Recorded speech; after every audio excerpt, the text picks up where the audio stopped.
Olá, nerds, geeks e afins! Estamos todos aqui em clima natalino para a estreia de Gavião Arqueiro na Disney Plus.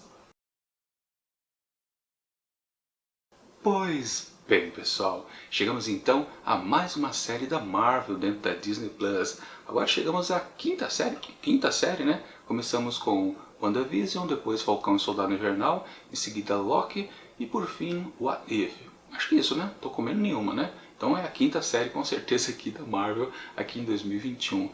Bom, claro, para o ano que vem já temos várias séries já agendadas, já filmadas, já sendo finalizadas. E provavelmente, né, em 2023 acho que vai ser uma série uma atrás da outra, com certeza. Porque aqui nesse ano, né, começando o projeto das séries, às vezes a gente ficava um mês, 2 meses sem alguma coisa pra gente se divertir a respeito dos super-heróis da Marvel dentro da Disney Plus. Mas foi uma boa estreia com certeza desse projeto, né? 5 séries no mesmo ano já está bem interessante. Essa nova aqui, Gavião Arqueiro, tem uma proposta diferenciada, né? Que ela foge um pouco da batida que estava acontecendo nas últimas séries, né? Que é exatamente explorar o famigerado multiverso. Pois é. É que agora também vai passar um pouquinho para o cinema, então acho que é bom as próximas séries aqui na TV fugir um pouquinho dessa temática, né? Só para a gente não ficar saturado, na verdade. E temos aqui então um contexto mais simplista, não tem nada demais nessa série, uma série quase corriqueira. Aliás, ela tem uma pegada completamente diferente, né?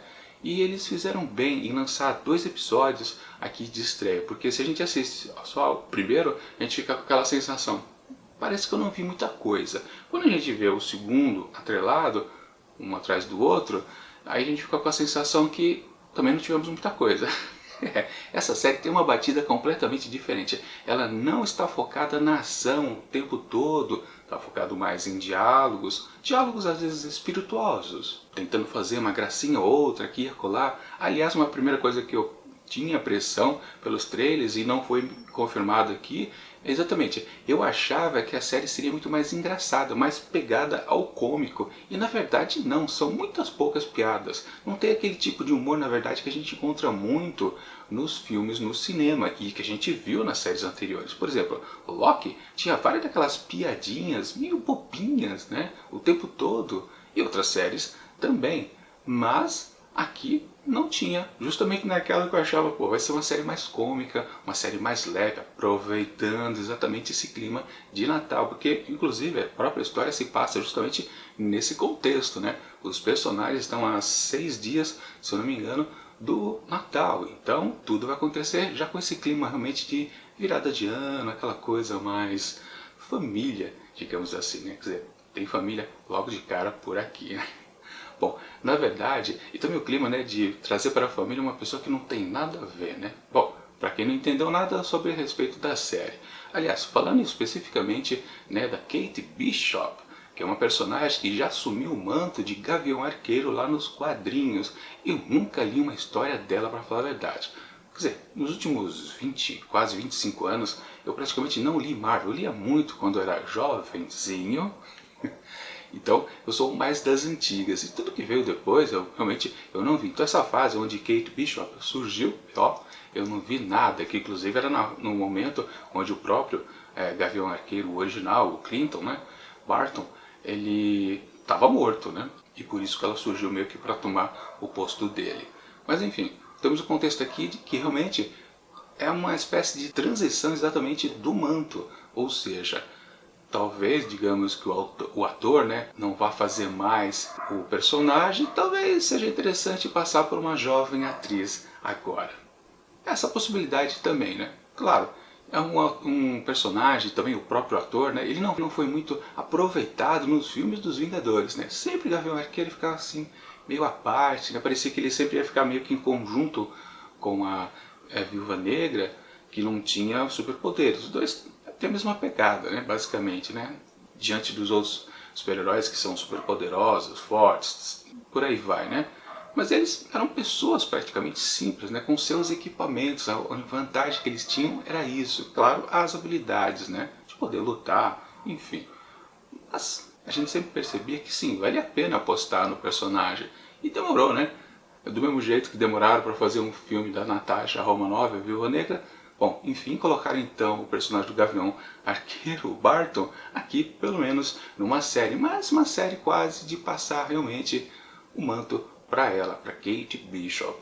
Que aqui então, logo na abertura, somos apresentados numa situação onde voltamos lá para aquela batalha, né, em Nova York, naquela invasão Centauri, né, famosa que o Loki, né, tentava dominar tudo, né, a primeira aparição dos Vingadores, enfim, exatamente a família então dos Bishops, né, a Kate, sua mãe, seu pai estão bem ali de frente para a batalha que está acontecendo e a casa deles é acertada por um dos sei lá o que aconteceu lá, que estourou lá a parede do apartamento deles, e depois, né, uma daquelas naves lá dos bichinhos super bonitinhos dos Centauros estava em direção a eles, e é justamente um momento famoso lá do filme dos Vingadores, quando justamente o Gavião Arqueiro pega uma das suas lanças e derruba uma das aquelas aeronaves, justamente que estava em direção ao apartamento lá de Kate Bishop. Aliás, ela estava vendo exatamente, né, a nave se aproximando para cima dela, e vem a flecha então do arqueiro, explode tudo e ela vê que exatamente ela foi salva por ele. E uma imediata conexão é estabelecida ali. Ela um dia quer sim proteger as pessoas, sendo uma super heroína. No caso, portadora de um arco e flecha. Bom, basicamente então ela cresce com essa coisa na cabeça, se inspirando nele, né? Aquelas, né? Ela não se transforma numa super heroína porque tem um golpe radioativo, uma aranha pica ela, radioativa, né? Não é filha de um deus, também não é milionária e cria uma armadura super tecnológica. Bom, milionária ela é, né? Ela é uma pessoa simples, que aliás, ela quer fugir dessa coisa da família, né? Isso é um pouco que vem dos quadrinhos, né? Ela sempre foi, desde a sua origem, um personagem que tem grana, mas não se conecta muito a isso, né? Ela quer fugir, quer ser uma pessoa simples, porém, uma super heroína. Bom, basicamente temos aqui um contexto que ela começa a se meter numa certa investigação aqui no primeiro episódio e depois acaba encontrando o Clint, né?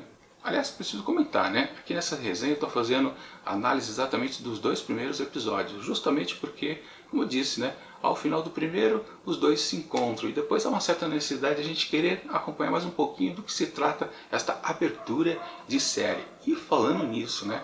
É uma minissérie super curta, de apenas 6 episódios. Ou seja, 2 já foram gastos meio que apresentar os dois personagens principais. E talvez uma vilã, quem sabe, ao final do segundo, mas ele já precisa, agora para o próximo episódio da semana que vem, já ter ação direta, porque senão praticamente já vai acabar os episódios e a gente não tem nada de mais profundo, né, sendo apresentado por aqui. Sim, a batida da série é um pouquinho arrastada, podia ser mais dinâmico, podia? Podia, mas não é o que eles querem oferecer pra gente com certeza. De qualquer forma, né?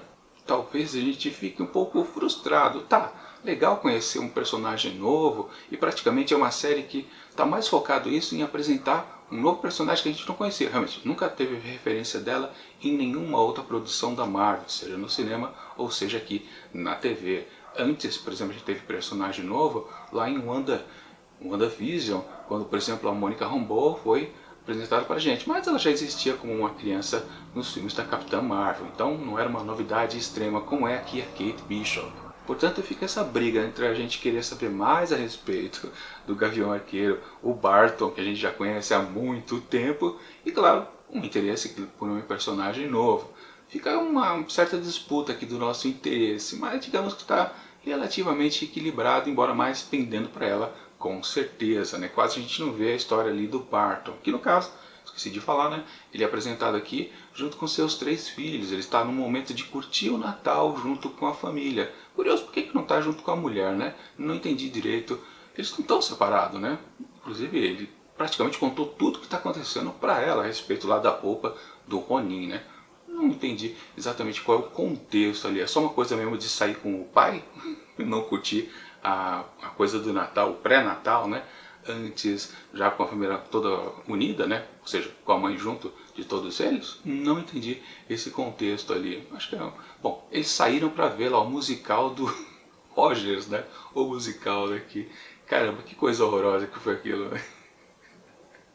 é de vergonhinha alheia mesmo. Mas é uma tiração de sarro, né? A Disney sempre foi famosa por muitos e muitos musicais, principalmente, né, as suas séries de animação lá da Disney. Foi como a Disney começou, né? Os filmes, as animações eram musicais, né? Como comentou lá o filho do Barton, né? Caramba, sem motivo algum o pessoal começa a cantar, né?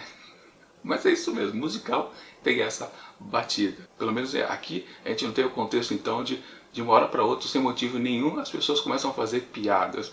Pelo menos os personagens não fazem isso por aqui, o que já é uma grande vantagem, né? Bom, uma questão interessante também a ser analisada, né? Os dois personagens principais, eles não têm aquela coisa realmente de cativar a gente de imediato. Sim, nós temos um grande contato com o Barton de todos os filmes que nós vimos no cinema, mas o personagem em si, ele sempre foi um pouco carrancudo, né? Ele nunca foi daquele que você bate o olho e já está completamente animado por ele.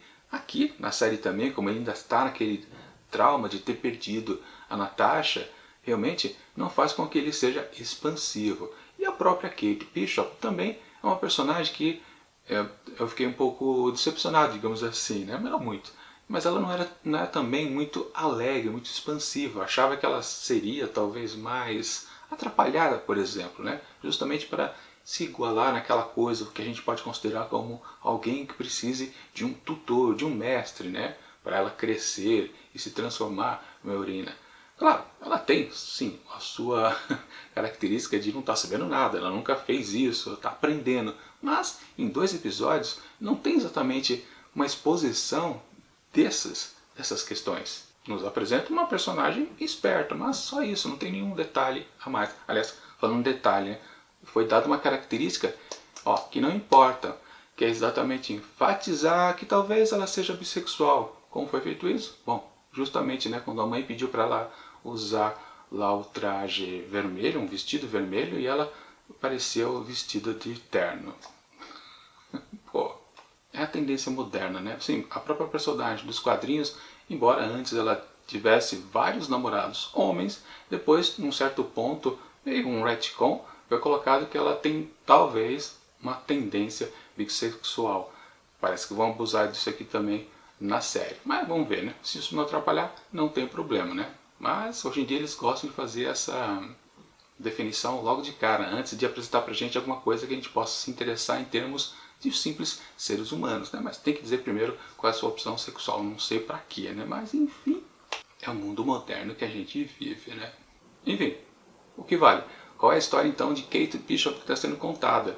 Meio que ela acaba descobrindo que mamãe vai casar, porque sim, o pai dela acabou morrendo lá na invasão Centauri anos atrás, que foi em 2012, né? A história se passa agora provavelmente em 2020 ou 2021, não dá para saber direito, mas de qualquer forma, ela já não é mais uma garotinha, já é uma mulher de 22 anos. Metida talvez a ser uma pretendente super-heroína, mas já investigando alguma coisita ali meio esquisita, né, que acontece com sua mãe, né? Exatamente aquele cidadão lá começa a meio que chantagear ela, né? Ou pelo menos, né, fala grosso com ela, e ela fica curiosa, por que esse sujeito aí tá falando desse jeito com a minha mãe? Vou lá investigar, e ela vai lá atrás. O cidadão acaba vendo que ele está participando de um leilão meio duvidoso, com coisas referentes justamente a coisitas roubadas dos Vingadores. E principalmente, né, a arma, a lâmina do Ronin, que é o Barton do mesmo jeito, né? Quando ele se aposentou de Gavião Arqueiro, ele passou a ser o Ronin que combateu as gangues ali de Nova York. E também o próprio traje do Ronin, né? E numa coisa meio translocada, né? Aparece um grupo lá de gangue de Nova York, né? Tentando roubar um relógio. Que diabo de relógio é esse? Que eu não entendi até agora. Mas também relacionado aos Vingadores. Eu não sei que relógio que é. Não me lembro.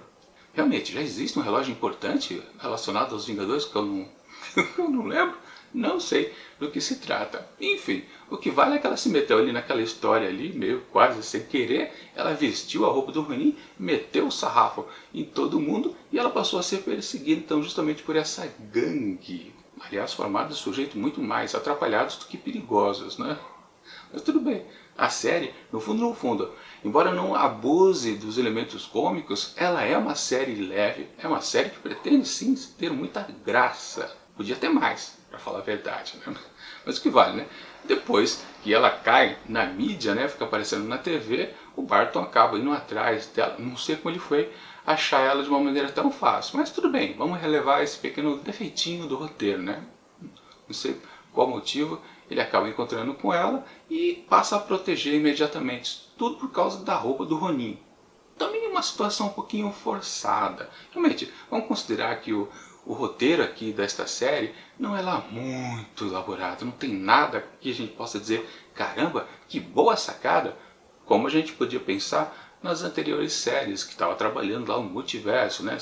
Conceitos complicadíssimos de a gente entender, que precisa de uma certa explicação por escrito, precisa parar a cena e alguém explicar detalhadamente o que está acontecendo. Aqui não, é uma coisa tão simples, tão trivial, que nem precisava meio que ter esses furinhos de roteiro, né? É só um encontro de dois personagens que a gente conhece dos quadrinhos que estão se encontrando e um vai ser mentor do outro, mentor e aprendiz. Basicamente isso, podia ser até mais uma coisa mais apurada, talvez.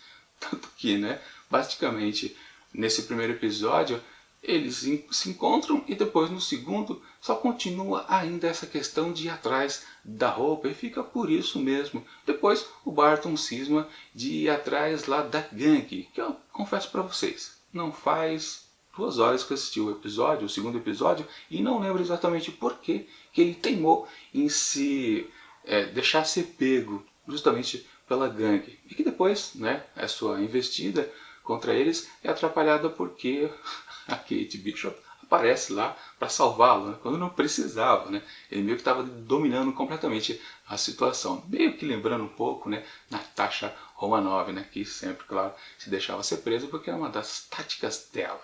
E sim, basicamente a gente pode considerar, né, que esses 2 episódios davam muito bem para ser um pouquinho enxugados e se transformarem apenas em um. Ou seja, muito tempo gasto para muito pouco produto mostrado pra gente, com certeza. Por exemplo, tem umas coisas que a gente não está entendendo direito porque está gastando tanto tempo, como a questão do futuro padrasto de Kate Bishop, né? Aquele cidadão que está interessado em sua mãe, que ele roubou, né, lá no leilão que acabou sendo interrompido, né, pelo ataque da gangue. Ele acabou roubando lá a espada do Ronin, né? Ele botou no bolso, ó, e foi embora. E depois, né, quando justamente o seu tio foi assassinado e Kate estava lá na casa, né, eu pensei que ele tinha tomado um tiro, mas não, ele tomou um golpe de espada mesmo. Basicamente, né, se gastou um tempo ali para dizer que o cara manja de esgrima, só para fazer a conexão, né, que ele podia ter matado então o tio. Mas, então, é só isso mesmo? É uma coisa muito da simplista, não tem nada de complicado por aqui, esse é o problema, com certeza, do começo aqui desta minissérie. Realmente não dá para dizer que é uma coisa sensacional e inesquecível, é bem esquecível, para falar a verdade, tudo que aconteceu nessa abertura da minissérie nos seus 2 primeiros episódios. Não me empolguei muito, para falar a verdade. Divertidinha, com certeza, mas por enquanto, em termos de abertura da série, do produto, comparando também com os 2 primeiros episódios, perde facilmente para qualquer uma das 4 séries anteriores. Tudo bem, é um conceito diferente, uma pegada tentando ficar distante dos conceitos lá do multiverso, forçadamente, né? E querendo aproveitar o clima de Natal para oferecer pra gente uma história leve. E aí que tá o problema. Eu acho que a intenção realmente deles foram essas, de colocar uma história muito mais acessível, digamos assim. Só que no fundo ela não é. Ela tem um ritmo tão lento que faz com que muita gente fique, caramba, isso aqui não é uma série de super-heróis, aquela coisa agitada. Cadê? Não tem. Um grande problema aqui desta minissérie, com certeza. Ela precisa, para os próximos 2 episódios, principalmente, ficar completamente dinâmica. Senão, vai naufragar e muito. Aliás, o próximo episódio, não precisa nem ser os 2 próximos, já tem que ser o logo a seguir. Ele tem que ser muito bom. Aliás, meio que a gente até já sabe qual é a cena que vai acontecer, porque é aquela que apareceu nos trailers, né, quando eles estão dentro de um carro, fugindo de alguém que está perseguindo eles, e a Kate começa a usar as flechas tecnológicas do Barton. Se bem que por enquanto ele está muito longe disso, né, que ele não está com nenhum equipamento dele, né? Mas é pouco. Ou seja, se a gente depender também do princípio da ação, algo exatamente que a gente já viu nos trailers, não é uma boa pedida. Tinha que ser algo assim que a gente não poderia pensar, grande dinamismo que a gente nem sabia que pudesse ir por aí. Não vai ser o caso, pelo menos aparentemente. Como eu disse, é um belo de um problema que essa série tem aqui no seu início. Devia ter sido enxugado esses 2 episódios iniciais num só, com certeza. Até naquele esquema, né? Deixar mais ação no primeiro e no segundo focar exatamente nas questões, tanto do lado da Kate quanto do lado do Barton. Aí sim, a gente podia curtir mais um segundo episódio um pouco mais lento, né? Que focasse mais nas questões de família de ambos os personagens. Mas ficou de um jeito que não está legal por enquanto. Mas o problema principal não é que a série é ruim. O problema é que as 4 anteriores foram muito boas em termos de estreia, ou seja, traziam muitas boas promessas. O bom é que o negócio acaba rapidinho, né? Só tem mais 4 episódios, mais 4 semanas e tudo se resolve. Mas tem que crescer muito, mas muito mesmo, para o pessoal, ao final, ficar com aquela sensação, né, e com as questões, né? Será que vai existir uma, talvez, segunda temporada? Não, oficialmente parece que é apenas uma minissérie, mas se é uma passagem de bastão do personagem Gavião Arqueiro para as mãos da Kate Bishop, a série pode existir, né, como mais temporadas, ou seja, pode continuar chamando Gavião Arqueiro como é o próprio personagem nos quadrinhos. Ele nunca recebeu um nome variante para determinar que não era mais o Barton, ou seja, não era mais um homem, já era uma mulher que vestia lá o manto do Gavião Arqueiro, ia falar capitão, do Gavião Arqueiro, ou seja, a série, é mais fácil essa série continuar do que, por exemplo, né, em termos de nome, né, do que foi Falcão e Soldado Invernal, que necessariamente precisa mudar de nome, né, por motivos óbvios. Essa série aqui pode continuar como Gavião Arqueiro, não importa quem está vestindo o traje do personagem. Mas enfim, um grande resumo, né? Se não tiver mais ação nos próximos, a coisa vai começar a desandar aqui para essa minissérie da Marvel. Talvez a primeira que o pessoal comece a torcer o nariz para o produto recebido. Enfim, bom, fazendo então uma avaliação desses 2 primeiros episódios, podemos considerá-los 2 produtos esquisitos. Cômicos, pouquinho. Talvez o segundo tenha sido mais engraçado por causa daquela coisa lá do RPG, mas também muita gente pode não entender o que diabo está acontecendo ali, né? Foi uma coisa, mais uma tiração de sarro para quem já conhece aquele tipo de jogo, né? Mas enfim, não dá para dizer que um episódio foi melhor do que o outro.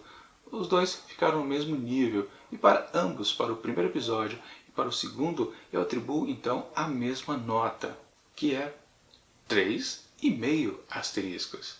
Dá para crescer bastante, por isso que eu vou dessa nota mais ou menos mediana. Na verdade, acima da média, né? 3,5, tá bom, por enquanto. Vamos ver. E torcendo para que realmente melhore bastante, porque precisa fechar o ano num bom nível, com certeza, as séries da Marvel, né? É isso.